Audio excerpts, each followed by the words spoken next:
Vamos então agora passar a leitura de um breve currículo do Guilherme Junqueira, que é diretor executivo da AB Startups, Associação Brasileira de Startups, organizadora do CASE, da Conferência Anual de Startups e Empreendedorismo.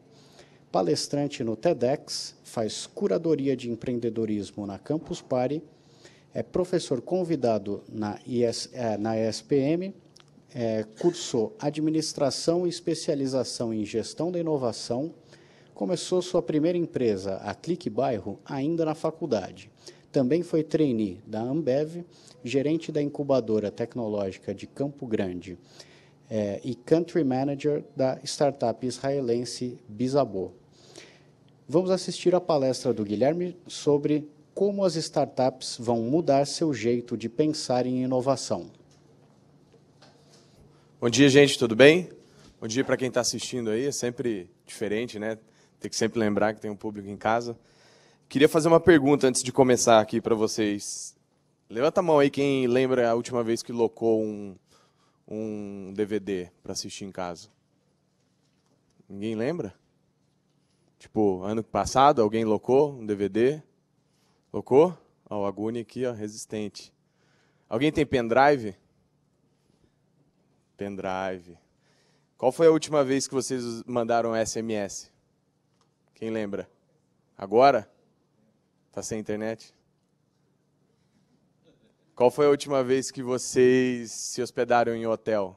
Vocês lembram? Esse ano ainda? Alguém? Ah, então beleza, está funcionando ainda. Qual foi a última vez que vocês viram ou foram em uma lan house?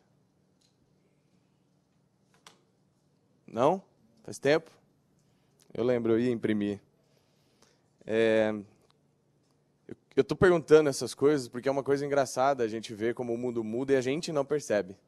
O mundo vai mudando, você vai se acostumando com ele, os ciclos vão passando, mas a gente não para se perguntar o porquê isso está acontecendo e por que a gente não está inserido nessas mudanças. E por que a gente não pode ser o pivô das próximas mudanças, dos próximos 5 anos.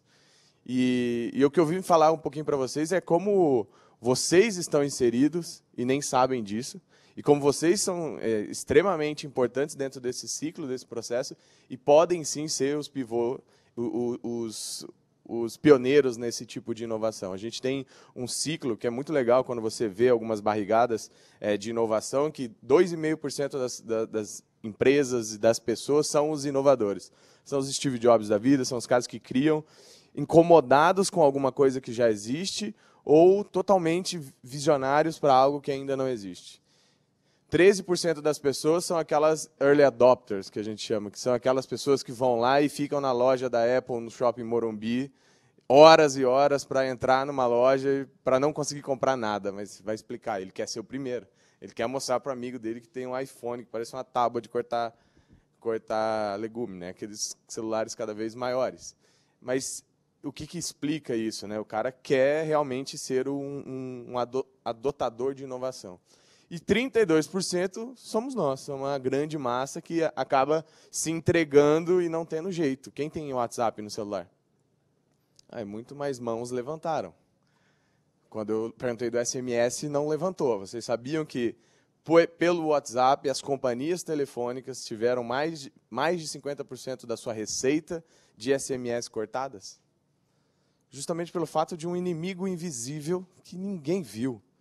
E eles colocam lá nos slides deles, lá dentro, provavelmente na sala, no QG deles, né, Guni? Na guerrilha de fazer o planejamento estratégico, como a gente vai matar Claro, como a gente vai matar Vivo, uma tentando bater na outra e vem um cara ali, ó, na miudinha, que ninguém está vendo, não está nas paredes, e é um concorrente invisível que eles não estão vendo. Essa é a tal de startup. Ela consegue, de um jeito inovador, chegar em um ambiente que já existe, é controlado, mas que ninguém parou para pensar por que ele é feito daquele jeito. Por que ele é analisado, por que ele tem que ser assim. As pessoas nunca pensam no final, né? O objetivo é sempre o fim, né? Então, se eu quero mandar um SMS, é porque eu quero me comunicar com o outro cara, não importa como seja. Não importa se eu vou usar a internet para fazer essa minha mensagem chegar lá, ou se eu vou usar a minha linha de telefone e comer meu crédito para fazer. Eu quero que chegue. Então, o usuário sempre vai pensar nisso. E os inovadores entendem isso. Os inovadores são aqueles caras que vão pegar e vão entender que o propósito é o fim, e não o meio. O meio é um meio, que daqui a pouco... Eu sou da época do MD, sou da época do disquete, sou da época do CD. Meu MacBook, meu notebook não tem mais CD. Então, esses dias o cara falou, tem que instalar. Eu, putz, cara, não sei como instala mais, entendeu? Ninguém quase usa mais agora CD-ROM, DVD. E agora tem um novo dispositivo, que eu não sei se vocês sabem. Como que é o nome do maior pendrive do mundo, que tem mais espaço do mundo? Vocês conhecem? Dropbox, ó. Manja. Sabem o que é Dropbox? Quem usa Dropbox aqui? Aí, ó. Muito bom. Google Drive, Sky, qual que é o da Microsoft? Sky One, né?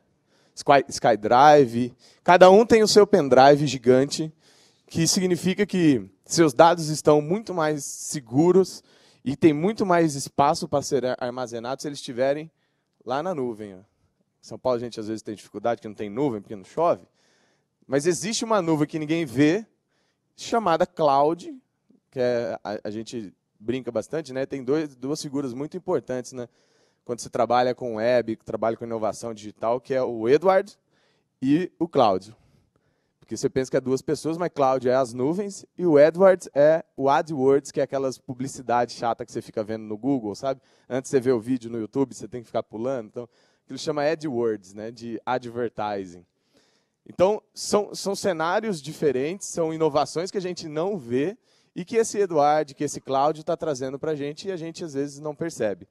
Além deles, gente, uma reflexão que eu quero falar quando eu vou falar de inovação corporativa, inovação em grandes empresas, e eu penso sempre no governo como uma empresa, e todos vocês devem pensar no governo como uma empresa, porque é só empresas que fazem o tubarão estar no tanque e vocês sempre ficarem incomodados para não se acomodar, né, do jeito que ela está, para sempre mudar e ir para um próximo passo.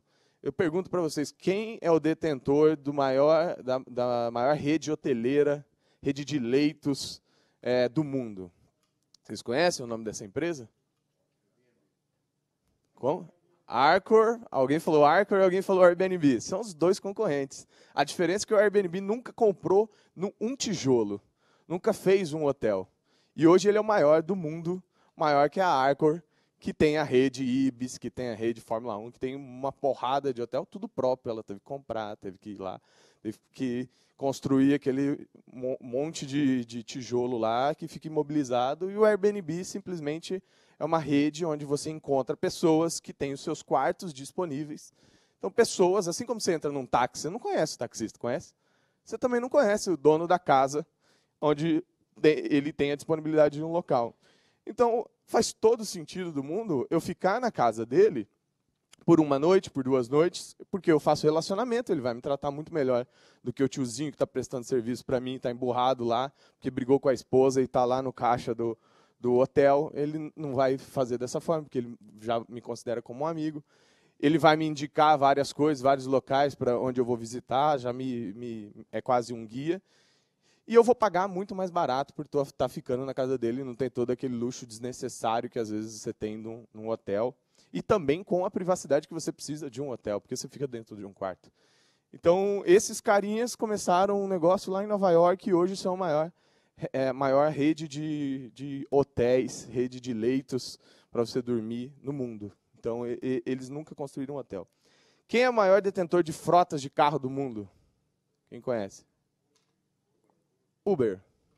Uber, nosso famoso Uber, estava na capa foi do estado de São Paulo, da Folha de São Paulo ontem, falando, e a galera só vê a parte ruim, né, do Uber. Só fica falando da parte, nossa, é ilegal, os taxistas são bravos.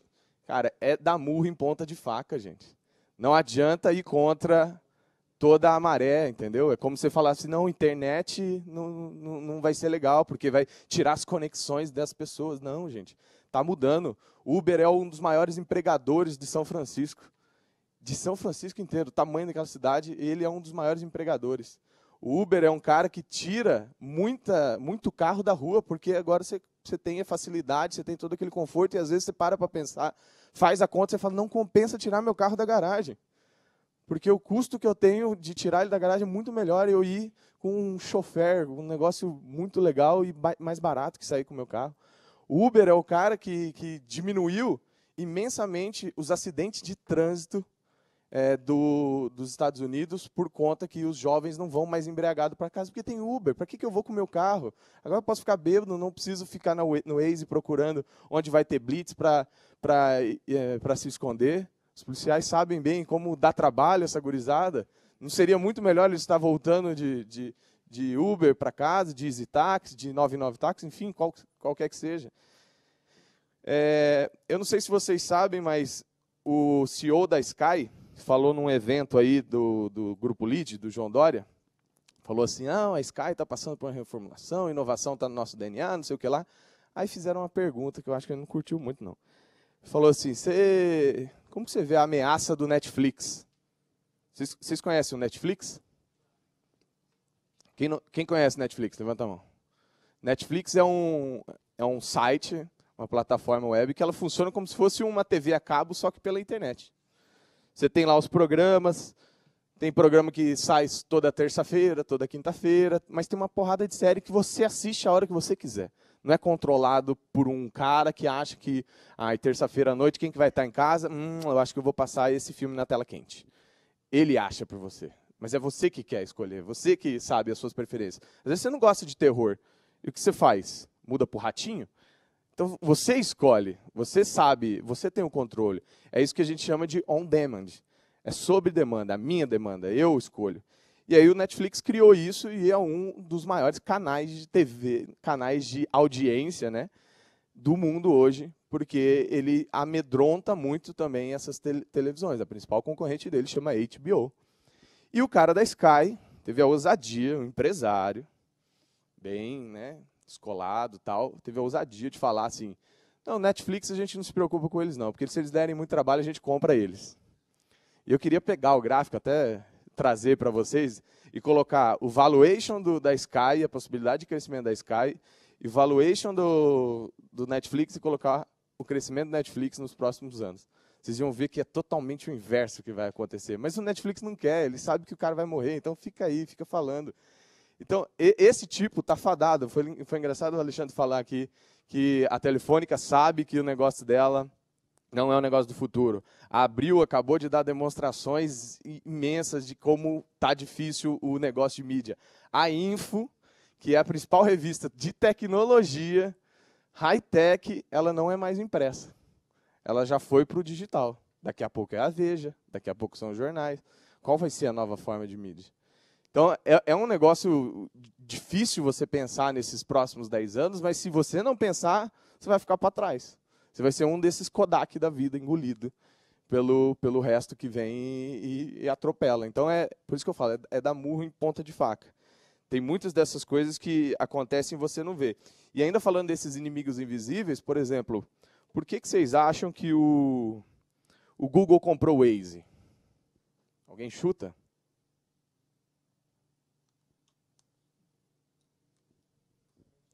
Waze, para saber onde você está. Todo mundo vê o Google como do mal, né? Tem também essa parte. Basicamente, o Gustavo Caetano, que é o nosso presidente, CEO de uma das maiores startups aí do Brasil, ele estava numa reunião, a Fiat é cliente dele, estava na reunião com o CEO da Fiat lá. Aí ele falou, sei lá o nome do cara lá, italiano não. O senhor viu a notícia dessa semana? O Google comprou o Waze.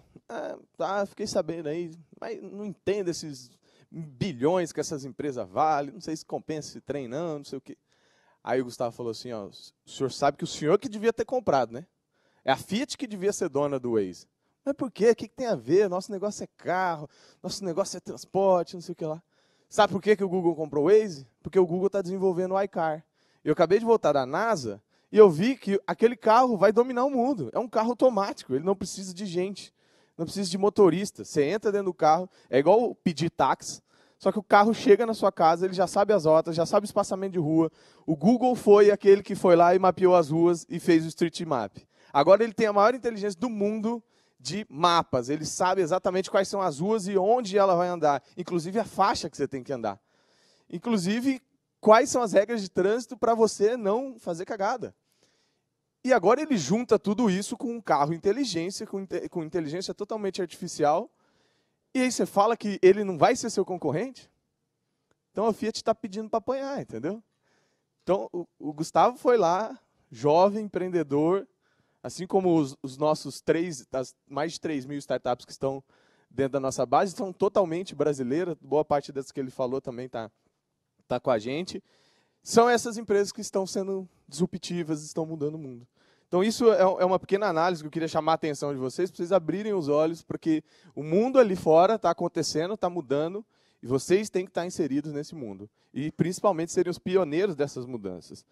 E aí, só para conceituar, para colocar todo mundo na mesma página, o que é essas empresas, né? Então, na nossa definição, a gente criou um conceito que é muito mais limitado, e a gente principalmente fala para todos os empreendedores que estão vindo até nós, começa a descobrir esse meio, lê uma reportagem, acha que é facinho e tudo mais. Principalmente o que não é startup. Então, se você é uma empresa prestadora de serviço, começou hoje, só porque você está dando o start agora, não significa que você vai ter um app. Porque o startup é o conceito que nos traz essa grande diferença, que é algo, pode ser inicial, até uns 4, 5 anos, mas que tem um alto potencial de crescimento. Então, são essas empresas que desenvolvem esses serviços inovadores, é por isso que elas são potenciais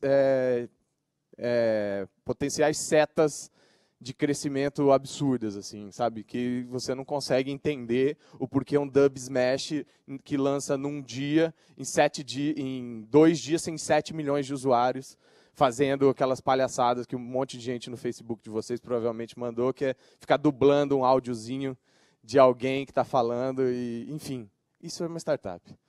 Em quanto tempo você acha que uma padaria poderia fazer isso? E, principalmente, o quanto ela poderia crescer exponencialmente contra uma startup?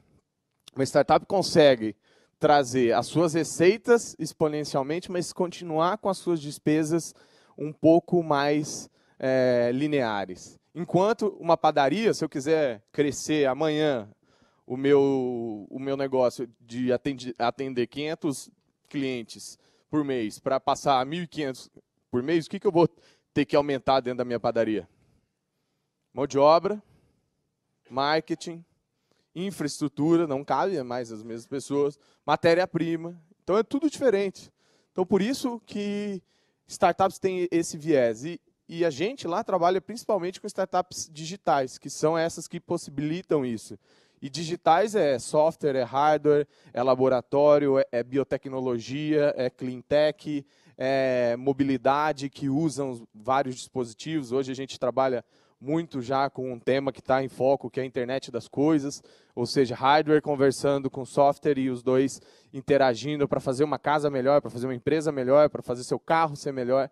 Então, são dispositivos que se conversam e hoje já existe possibilidade do seu aplicativo te avisar que seu carro precisa trocar o óleo, porque, às vezes, né, a gente brinca que é só mulher que não sabe cuidar disso, mas eu também sou um desastre. Só queria saber de colocar gasolina no carro, né? E às vezes água, porque o carro está com sede, mas tem um monte de outras coisas para fazer dentro do carro. Então, tem um aplicativo agora que te avisa, e as seguradoras estão loucas atrás dessas startups para já sair de fábrica com esses negocinhos. Então, isso é muito legal. E essas startups, elas têm algumas peculiaridades. Ó. Você vê, ela tem um produto repetível. O que significa isso? O Airbnb precisou criar um site para cada usuário que ele tem? Não. É um código, um site, um esforço que está ali, concentrado. Agora, para eu vender esse pointer aqui, eu não consigo vender um para a Guni, vender um para o Alexandre, vender um para a Alice, se eu não tiver que construir um para cada um. Então, todo o custo eu tenho ele de novo. Então, novamente, ali, para produzir um novo, eu tenho que construir um novo, eu tenho que produzir e ter custo com esse novo produto. Com uma startup, não. Uma vez feita, o processo, o algoritmo, enfim, todo o jeito dela ser feita já vai ficar para as outras pessoas que forem utilizar. É um modelo escalável, o que significa? Que eu consigo fazer uma regrinha de 3. Se eu coloquei R$100 de publicidade aqui no Google AdWords, ou no Facebook, ou no YouTube, enfim, se eu comprei publicidade para te achar, que é a publicidade mais inteligente que existe no mundo. Não sei se vocês sabem como o Google ganha dinheiro. É um ponto interessante. Vocês sabem?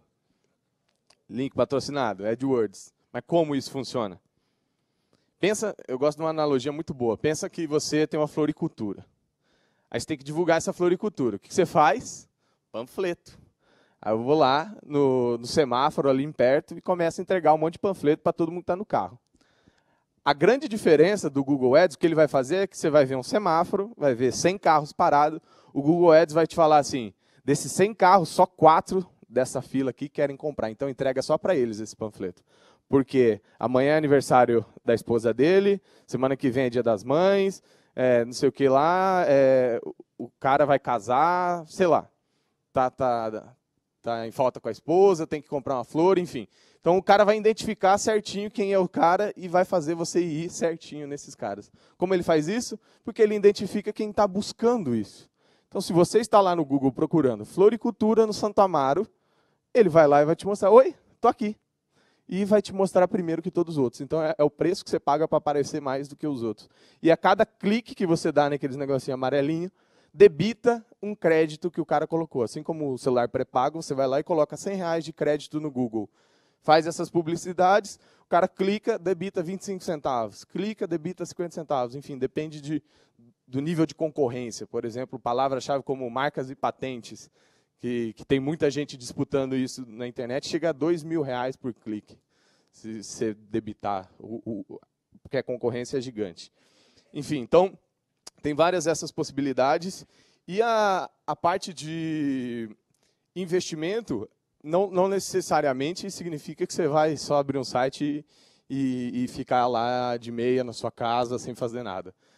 É um investimento, mas é bem diferente de um investimento de algo imobilizado. Então, existe sim um investimento, então tem gente que acha que é facinho fazer aplicativo, a não ser se você vai fazer um aplicativo institucional lá na fábrica de aplicativo, que você paga R$100 por ano, R$99, você paga R$30.000 para fazer um aplicativo hoje. Então, não é um negócio tão barato para você sair já de cara, sem ter dinheiro, enfim. Então, é um negócio que tem que ser pensado. Menor custo, o custo também de uma empresa tradicional é bem maior, custo principalmente mensal, e é um modelo que não escala. Então, se eu quiser atender hoje um cliente aqui em São Paulo e lá no Acre, eu vou ter que criar uma sede no Acre da minha padaria. Eu não consigo nem fazer um delivery de pão que eu vou chegar lá, o pão vai estar mofado. Mas meu software não, meu aplicativo não. Então, ele está disponível através do cloud. Então, esse é um cara bom. E aí tem alguns estágios de maturidade que é importante a gente entender. E eu quero que vocês olhem isso aqui pensando nos setores onde vocês trabalham, que são extremamente possíveis serem construídos estágios de maturidade de qualquer projeto que vocês forem criados. Eu vi aqui o professor falando de como foi criado o Innova Day, que está tendo a oficina agora, o laboratório de Design Thinking, enfim. Então, tudo isso são projetinhos que foram criados que podem ser encarados como uma nova startup ao ser criado, na metodologia, no jeito de pensar, no jeito de fazer, na flexibilidade, na agilidade que só as startups têm. Então, esse modelo já está sendo muito copiado por grandes empresas. Ontem eu estava numa reunião com uma grande companhia aérea para a gente criar a nova experiência de voo para daqui a 10 anos, porque as companhias, depois das telefônicas, eu acho que as piores que pararam no tempo são as companhias aéreas. E a gente estava lá ensinando para elas que ela não vai precisar mais de guichê, ela não vai precisar mais de check-in. Então, é uma das coisas disruptivas que tem que se pensar, e vocês podem fazer o mesmo dentro dos setores de vocês, porque cada núcleo, cada secretaria tem que se comportar como uma startup, como se o seu dinheiro fosse acabar amanhã e vocês têm que fazer algo para conseguir sobreviver mais um mês e depois mais um mês, e é assim que startups vivem, com uma coisa muito enxuta, muito devagar, mas muito rápida, com uma flexibilidade, uma agilidade muito grande. Ah, mas no governo tudo é difícil, porque tem que ser aprovado, tem que mandar a CI, tem que mandar o ofício, não sei o que lá. Tentem mapear as coisas chatas, burocráticas, que tem que ser obrigatoriamente, e as outras que não precisam. Então, tem várias outras coisas que às vezes não precisa, que vocês podem ir lá atropelar e fazer, e ser mais proativos do que reativos, né? E aí, a primeira fase é a fase de curiosidade. Eu tenho uma ideia e não sei para onde começar. Isso é os estágios que a gente mais trabalha, tá? Dentro da ABS, cada uma dessas mais de 3.000, quase 3.500 startups que estão na nossa base hoje, são classificadas dessa forma. Quando o cara chega, eu sei se ele é uma pessoa física, pro lado de lá, e sei se ele é uma pessoa jurídica, pro lado de cá. Então, eu já diferencio esses 4 níveis de maturidade. Então, o que a gente ajuda esse cara é ele começar a tirar essa ideia do papel, começar a falar com as pessoas certas para tirar essa ideia do papel, a participar dos eventos que em um fim de semana faz você tirar essa ideia do papel e tangenciar e, às vezes, até vender e já ter seus primeiros clientes dentro de um evento chamado Startup Weekend, por exemplo, que vai ter, inclusive, nas próximas semanas, sobre mobilidade urbana também. Então, é um viés bem interessante. Segunda fase, o segundo momento, o momento de ideação, que é onde eu estou validando a minha ideia. Então, é uma palavra que existe muito nesse mundo. Em vez de você só ficar criando, construindo, não.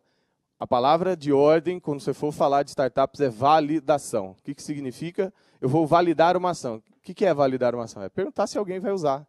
É verificar se alguém vai pagar.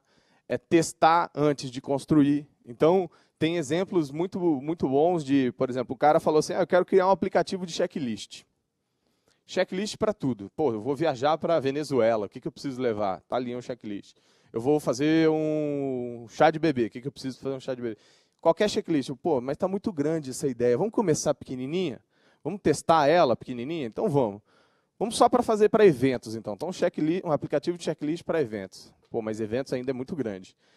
Um evento, então, que você possa, num fim de semana, ver se tem demanda ou não e já abortar essa ideia, porque aqui o negócio é ágil. Então, beleza. Vamos fazer um aplicativo de checklist de churrasco. O que acontece no fim de semana? Churrasco. Então, tá, o que eu preciso ter? Todos os ingredientes que você precisa para fazer um churrasco. Então, para validar essa ideia, a gente pegou um papel, escreveu, copiou da internet lá, para não esquecer, né? Carne, linguiça, limão, mandioca, sal grosso, pão, enfim. Tudo que precisa para fazer um churrasco. Imprimiu várias dessas folhas. Deu um monte de folha para os membros da equipe que estava criando essa ideia. E aonde você encontra pessoas que vai fazer churrasco? Você tem que ir no enxame de abelha. Onde você encontra pessoas que você vai fazer churrasco? Na laje? Mas e antes? Antes de fazer o churrasco? Aonde? No açougue. Então, eles foram com aquelas folhinhas de papel, chegaram no açougue e foram perguntando um para cada um. Você vai fazer churrasco? Vai fazer churrasco? Vai fazer? Vou. Ah, então beleza. O senhor sabe tudo que você precisa para fazer churrasco? Ah, eu sei, mas geralmente apanho da patroa quando eu esqueço um tomate, uma cebola, né? Aí tem que voltar, mas acho que eu sei. O senhor compraria por R$2 uma lista com tudo que você precisa para fazer um churrasco? Ah, compraria. Então toma aqui. Toma a sua lista, dá R$2. Em 2 horas venderam 8 listas. Em 2, 3 supermercados diferentes. O que significa isso? Validou ou não validou? Minimamente validada uma ideia. Porque se esse aplicativo tivesse lá no mundo de Wall-E que hoje tem, um monte de aplicativo, ele tem muito mais chance porque alguém que sofre com essa demanda viu que existia essa possibilidade. Agora ele precisa saber que isso existe. Aí é um outro problema. Mas ele topou pagar. O pagamento é a maior validação do mundo. Não é assim, usaria, compraria com as pesquisas do Sebrae, sabe, que não vale para nada. Não, cara, você tem que usar coisas que realmente você vai validar ali na hora que o cara realmente vai comprar. Então, não é coisas de futuro. Pesquisa de mercado, que hoje é feita no mercado tradicional, é de um jeito e ela funciona. Agora, para esse novo mercado, são coisas que às vezes não existem. Então, como que você vai validar? O Henry Ford falava assim, o Henry Ford não, o Steve Jobs falava assim, as pessoas só sabem o que elas querem quando você mostra para elas. Então, é esse o conceito de inovação, né? Porque, às vezes, não existe esse negócio. Então, você vai ter que criar essa demanda, criar essa necessidade nela para ela começar a ver que isso é uma coisa real. O terceiro estágio de maturidade... Não foi. Ah, eu estou apertando errado. É o que a gente chama de operação, que é quando você começa a ter um CNPJ, você tem uma equipe full-time, você já pulou do penhasco. e agora a torcida é para que esse paraquedas abra. Então é ali que tudo começa a ter mais emoção, porque você não tem um emprego mais para te garantir a renda, então você vai ter que fazer esse negócio dar certo. Para esse negócio dar certo, às vezes você precisa de investimento. Aí entra investimento anjo, entra o investimento do patrocínio, enfim, entra o investimento que a grande maioria dos empreendedores fazem, que é vender o carro, vender alguma coisa, né, imobilizada, para fazer isso acontecer. Ele já começa a ter os primeiros clientes, ele já começa a entrar numa aceleradora, que é a prima irmã de uma incubadora. Incubadora incuba, tem mais tempo, mais maturidade, mais projetos, mais projetos, não é indecisos a palavra certa, mais projetos de pesquisa, por exemplo, que às vezes eles demoram mais para ter maturidade. Numa aceleradora, são mais projetos de mercado, é totalmente conexão com venda, vai ter cliente, enquanto incubadora, às vezes, é mais pesquisa, mais laboratório. Está mudando, mas ainda tem muito essa figura. E o quarto e última fase que a gente tem uma quinta fase também, mas a quarta e última que é exatamente uma pirâmide hoje, nossa base, lá embaixo está a galera curiosa, tem muito menos gente na ideação e muito menos ainda na fase de tração, que é, por exemplo, uma fase que a Geek está, que são empresas que já têm 30, 40, 50 funcionários, mas que hoje já validaram totalmente o seu modelo de negócio, ou seja, estão ainda crescendo esse modelo de negócio, mas já validaram, significa eu já sei que é esse o meu cliente, eu já sei a cara dele, eu já sei quanto ele paga, aonde eu encontro outros desse cliente, eu já tenho o tamanho do meu mercado e quanto eu posso morder e quanto eu quero morder desse mercado. Eu já tenho receita, já tenho crescimento e geralmente é nesse ponto que entram os fundos de investimento, que são caras que investem num ticket bem mais alto, a partir de R$1 milhão para cima, que é aquela segunda fase da sua empresa que você precisa dessa grana para aumentar e crescer. E aí alguns exemplos dessas empresas, né? A quinta fase aqui que a gente usa, a gente chama de modelo estrela. Modelos de sucesso, que daí são as startups estrelas, que são as que já passaram de todas essas fases, elas já se consolidaram, são geralmente empresas que têm mais de 5, 6 anos, e elas, apesar de tudo, elas continuam com o espírito startup. Buscapé, por exemplo, que ele falou aqui, Sambatec, empresas mais antigas, mas que já nasceram no .com, diferente da TOTUS, por exemplo, que é uma empresa de tecnologia, mas nasceu na época do software de caixinha. Então, era bem mais outro mundo, não tem o mesmo espírito, a mesma vivência. Então, essas outras empresas mais digitais já vivem isso e continuam implementando esse jeito de pensar como uma startup, sempre pensando lean, bem enxuto, nesse contexto. E aí alguns exemplos. Conta Azul hoje é uma empresa de Joinville, e isso é uma coisa sensacional, porque hoje informação é democracia. É muito legal ver a discussão e o grande trabalho que o Aguni e a equipe está fazendo em relação a dados abertos. Dados significa poder, conhecimento significa poder. Se tem uma coisa que ninguém pode roubar, chegar com um revólver lá e ninguém pode roubar, é conhecimento. Então, conhecimento hoje, eu sou de Campo Grande, Mato Grosso do Sul, uma capital que parece interior, e lá todo mundo tem acesso às mesmas coisas que eu tenho aqui, através de um trenzinho chamado internet. A democracia dessa informação está muito boa. E esses caras criaram um negócio no interior de Santa Catarina e estão com quase, eu acho que já passou esse número, esse slide antigo, mas 400 mil micro e pequenas empresas como clientes pagando ali no mínimo R$49 por mês. Então faz a conta aí o quanto que esses caras faturam por mês, criando um software só para todo mundo igual. Então eles fazem gestão financeira e tem gente que ousa falar que esses caras são os caras que vão matar a TOTUS, que é o grande, todo-poderoso brasileiro de ERP, que são aqueles sistemas gigantes, todo cheio de perna, enfim. Eles estão começando pelo nicho pequenininho, que é o maior, né, o que sustenta o Brasil hoje, que são as micro e pequenas empresas, e já são desse tamanho. Outras empresas também, nossas associadas, que não está funcionando. Muda aí. Agendor, CRM, É um software que você consegue fazer todo o gerenciamento dos seus clientes, seu pipeline de vendas, controlar como estão os seus projetos. Isso não necessariamente você precisa ter um produto para vender. Tudo que você precisa de um fluxo, e esse fluxo no final tem um ganho ou uma perca, foi aprovado ou não aprovado, pode ser usado dentro do pipeline, do funil desses caras. E eles começam com um software totalmente gratuito e disponível para qualquer um que queira usar. Lotbox é uma startup que trabalha com exportação, então é uma das startups que a gente tem na nossa base que ajuda empresas a minimizar seu custo para exportar ou importar.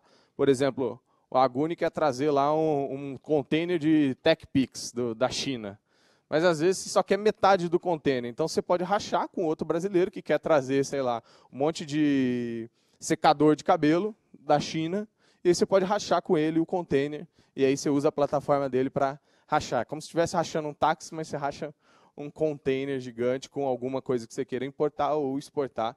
Então ele facilita essa troca entre os dois meios. Blueye faz uma mágica acontecer. Não sei se vocês conhecem o Google Analytics.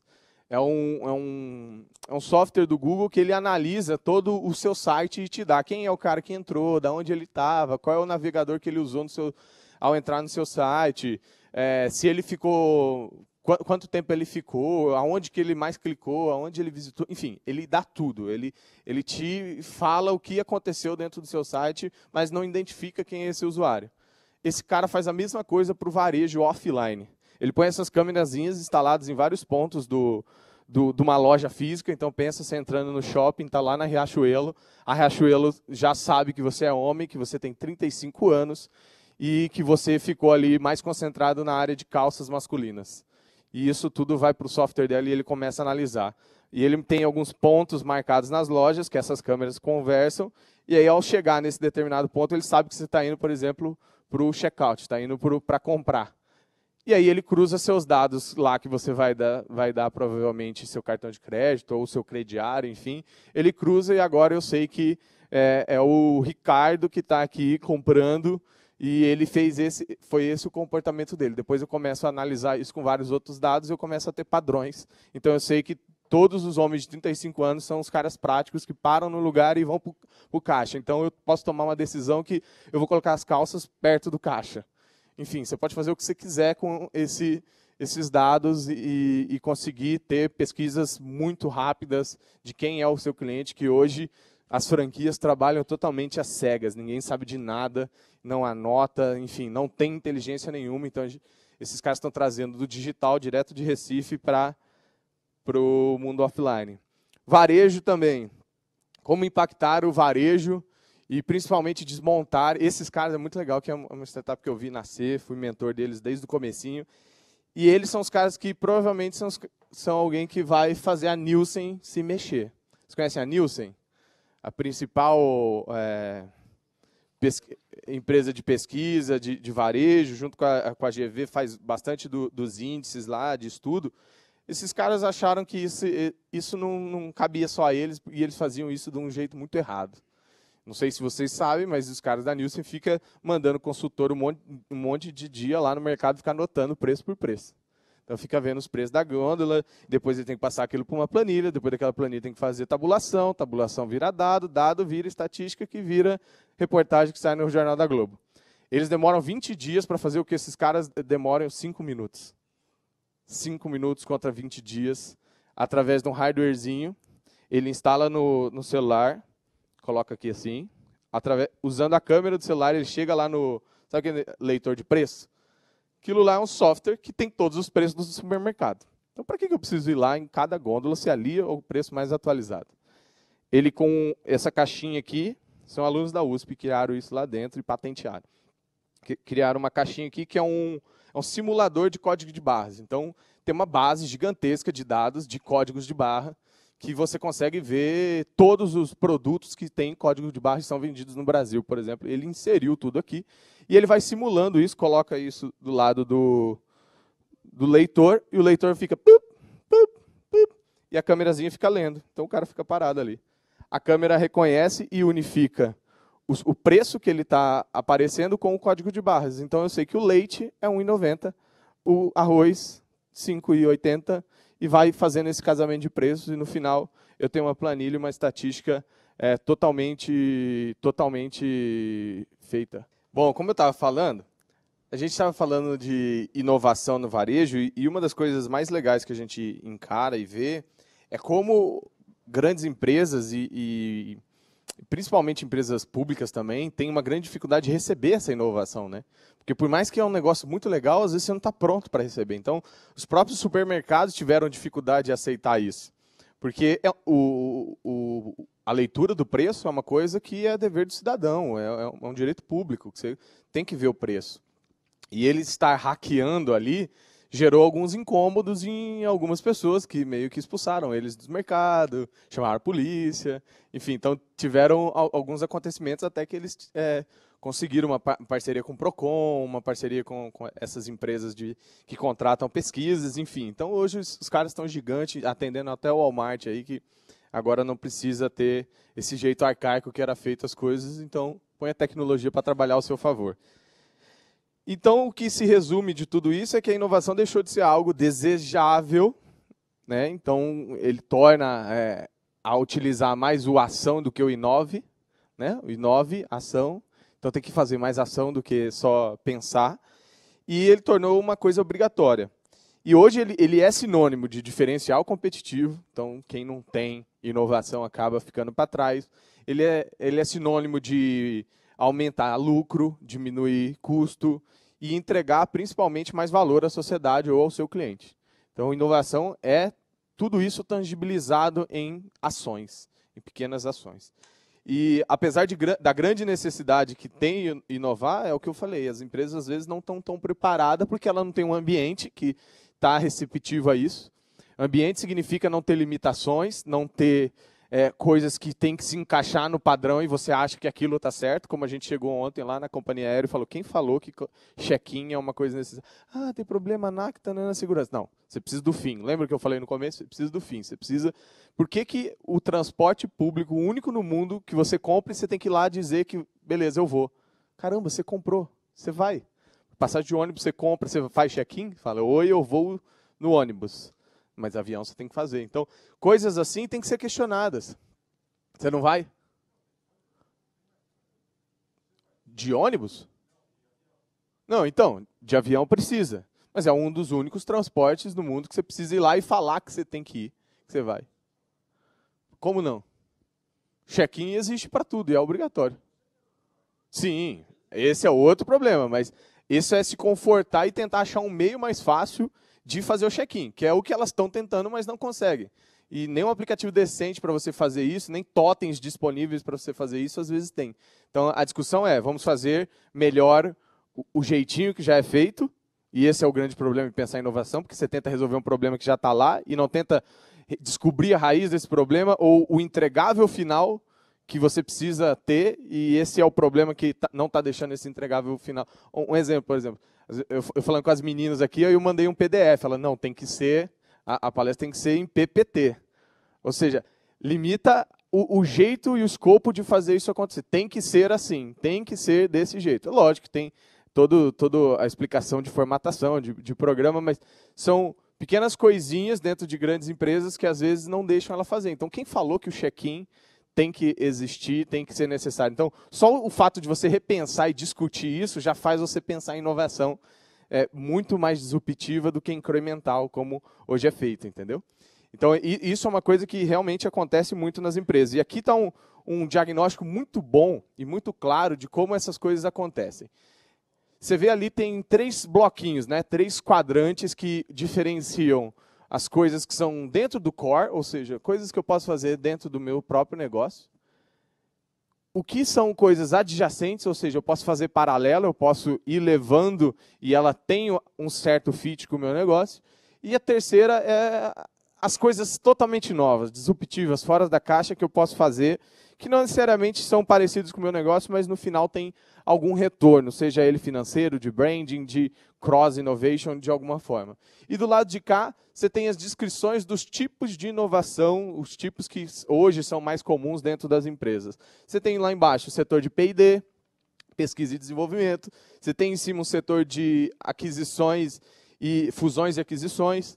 Você tem o setor de parcerias estratégicas, o setor de venturing, que é de compra de outras empresas, ou investimento em outras empresas, e você não se torna sócio majoritário.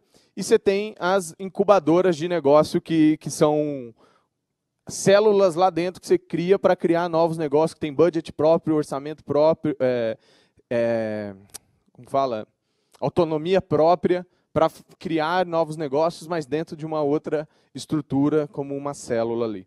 Então, você perceba que hoje, o melhor case que eu consigo dar para vocês aqui é um case da afiliada da Globo, lá do Rio Grande do Sul, que é a RBS.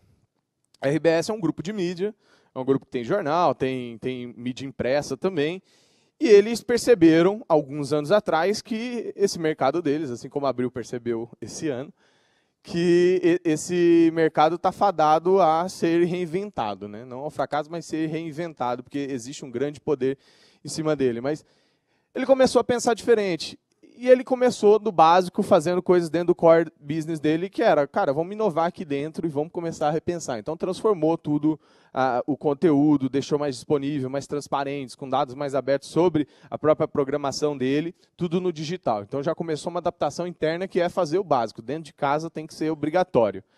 E aí ele pensou, não, mas isso não é o suficiente. Eu vou começar a criar, ou a investir, ou a comprar, na verdade, nesse momento, só a comprar, ou criar empresas que sejam adjacentes. Então, ele foi lá e comprou o Guia da Semana, o Portal Hangar. Então, tudo guia de digital, que tem muito mais engajamento, que você consegue ver os filmes que está passando no cinema, você consegue ver as programações, enfim. Coisas de entretenimento, mas que, de um fato ou de outro, os dois são pagos através de mídia, de publicidade. Tanto se sair no jornal ou na TV, que é um negócio que ele já tem, ou se sai na internet, que também tem aqueles bannerzinhos lá que são pagos pela publicidade.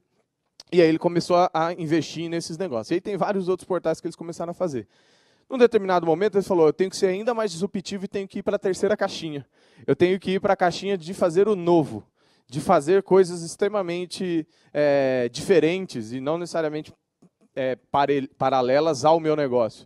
E ele começou a fazer a parte de venturing, ou M&A, que são aquisições ou investimento em empresas, e ele fez uma nova estrutura chamada eBricks, então fundou uma nova empresa, colocou grana lá nessa empresa, colocou gente boa lá, para investir como se fosse para eles mesmos, não necessariamente precisa ficar olhando o que a RBS quer, não.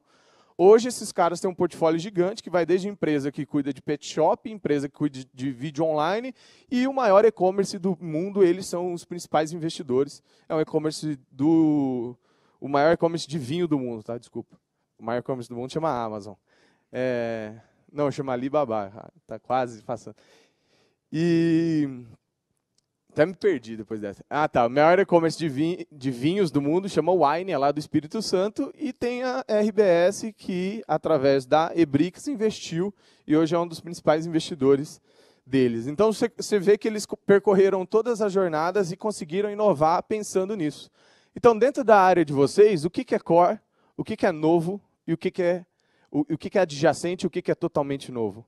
O que não necessariamente precisa ter coisas parecidas, coisas iguais, ou esteja dentro do ROI, do entregável que você precisa ter dentro da sua área. Então, é pensar nisso, é juntar sua equipe, é não limitar e fazer brainstorm, é usar post-it pra caramba, colar em tudo quanto é canto da parede e fazer esse jeito de repensar e não limitar. Por que tem que ser assim? Por que hoje é feito assim? Por que hoje é usado esse tipo de transporte? Por que hoje... Então, a gente discutindo com a Guni numa reunião, foi muito legal que o Edson trouxe Álvaro, o outro é o Eduardo. Não, o Eduardo, na primeira reunião, ele tinha comentado sobre essa questão da distância, que hoje 2 milhões de pessoas diariamente usam o metrô e tudo mais, e às vezes a gente não para pensar que a necessidade de ter um transporte público é porque a pessoa está indo trabalhar. Eu vi um menino que palestrou aqui, falando do aplicativo e tudo mais. ele consegue mapear essas pessoas e consegue ver que as pessoas estão indo lá para trabalhar e em um determinado momento ela volta. Então, se ela não tiver mais a necessidade de trabalhar longe da casa dela, ela não precisa mais de transporte. E, consecutivamente, diminui o transporte. Então, às vezes, pensar em projetos de como facilitar o acesso a emprego nos bairros seja melhor do que só resolver o problema do jeito que ele está, ter mais linhas, melhorar a malha do trem, enfim. Então, é pensar desse tipo de forma. Não estou falando que essa é a solução de todos os problemas de São Paulo, mas é pensar na raiz do problema. Novamente, um exemplo de coisas que você não se limita a resolver do jeito que ele está, e sim a pensar por que ele está assim. Então, inovação é sempre antes, é anteceder a esse tipo de coisa. E aqui tem vários outros exemplos de várias outras empresas que estão, cada uma, fazendo um pouquinho nesse bloquinho. O Alexandre citou a Wire aqui, ó.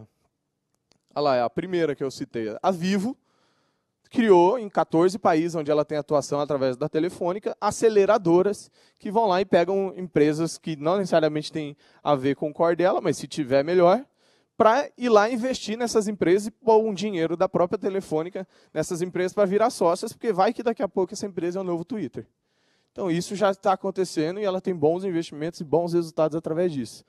O Grupo Abril, que felizmente estava nesse slide, agora infelizmente tem que ser retirado, porque eles fecharam a aceleradora que estava dando tanto resultado. Já tinha 2 turmas lá, boas empresas, inclusive a Lotbox, que é essa de transporte marítimo, de exportação, foi acelerado por eles, mas, enfim, chegou um novo presidente lá, falou que não estava dentro da estratégia, não, startup é um negócio aí que parece stand-up comedy, né? E largou mão, cortou. O segundo maior grupo educacional do Brasil, Estácio de Sá, tem também uma aceleradora interna para os próprios alunos. O Bradesco tem um programa de inovação lá dentro do Bradesco, que chama InovaBra. Quem está fazendo Corporate Venture, como eu disse, é a RBS, criou o eBricks. A Qualcomm tem a área deles. O Buscapé, um pouco mais inativo agora, mas já fez bastante. A TOTUS também investe. Parcerias estratégicas significa quais são os canais de aquisição de novos clientes ou como eu fortaleço o meu relacionamento, ou seja, fidelizo os clientes que eu já tenho. Então, a Mondelez, que é a área de doces, lá, a área da Kraft Foods, que foi dividida e vendida por Lehman e companhia, ex-chefinho,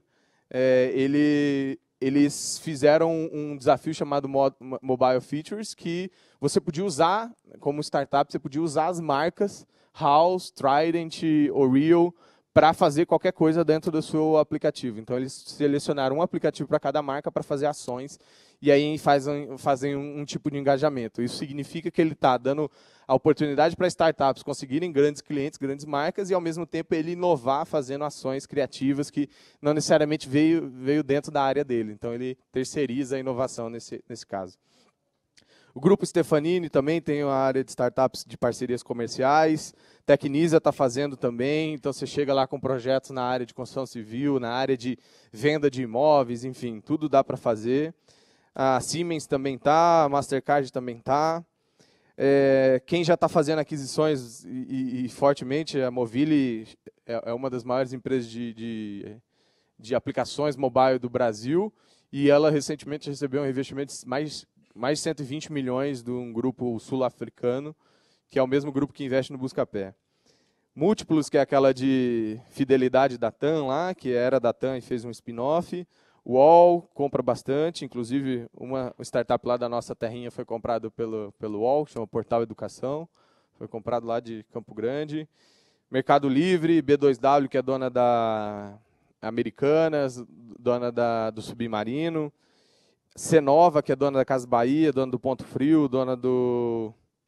Tem um outro aí, do Extra. Extra, eu já falei, Ponto Frio e Casa Bahia, esse.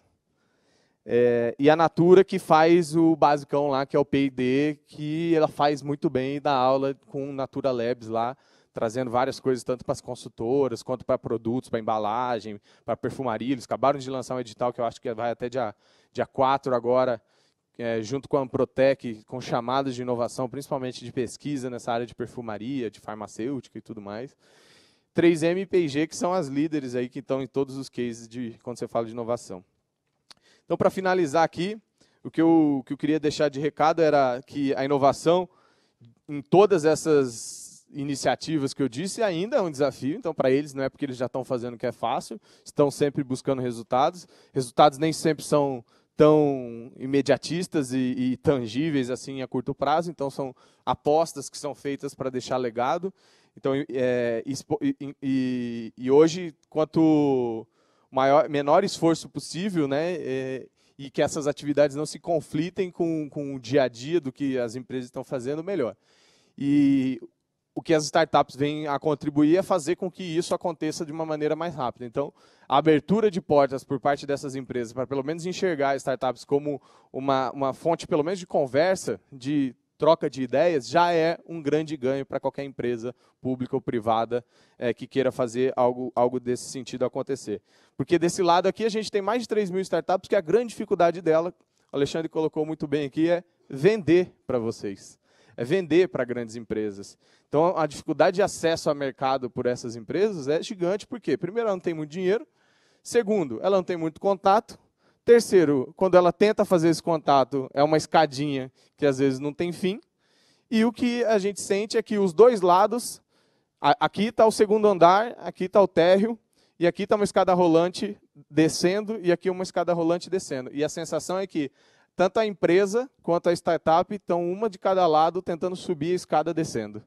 Então, o processo de inovação nunca vai conseguir acontecer quando não fazer o shift e as duas escadas rolantes forem subindo e as pessoas também subindo, que é o que acontece no Vale do Silício, que acontece em Londres, em vários outros polos de inovação. A gente vê São Paulo como esse grande polo para começar a mudar essa chavinha da escada rolante e parar de fazer a inovação enquanto uma escada desce, as pessoas tentam subir. Então, essa é a grande sensação que nós, empreendedores, temos de subir uma escada rolante todos os dias que está descendo. Então, você nunca, às vezes, consegue chegar lá.